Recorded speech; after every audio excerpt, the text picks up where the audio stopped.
If you don't have to drive during the storm, stay off the roads. That's the message from PennDOT and other city officials and state officials as well. Well, CBS News Philadelphia's Ross DiMattei is live out there in King of Prussia right now with a look at PennDOT's plans to try to clear the snow as quickly as possible. Good afternoon to you, Ross.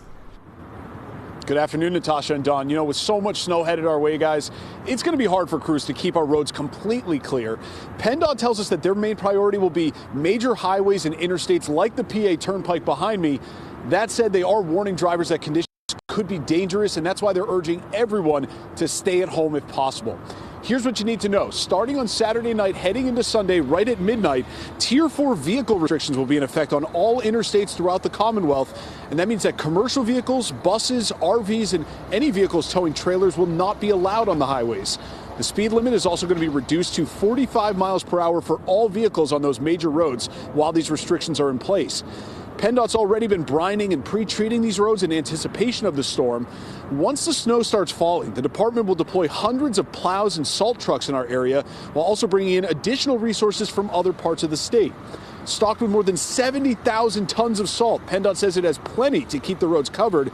But they want you to know, because temperatures are expected to be well below freezing, rock salt apparently doesn't work as well on roads when it's that cold out. Morning rush hour won't be the typical morning rush hour because we still are going to be having to scrape that material off because the salt will not perform as it typically does when it's 30 degrees. So that's the challenge. I don't want to be on the road. I think Pennsylvania is prepared to plow and salt.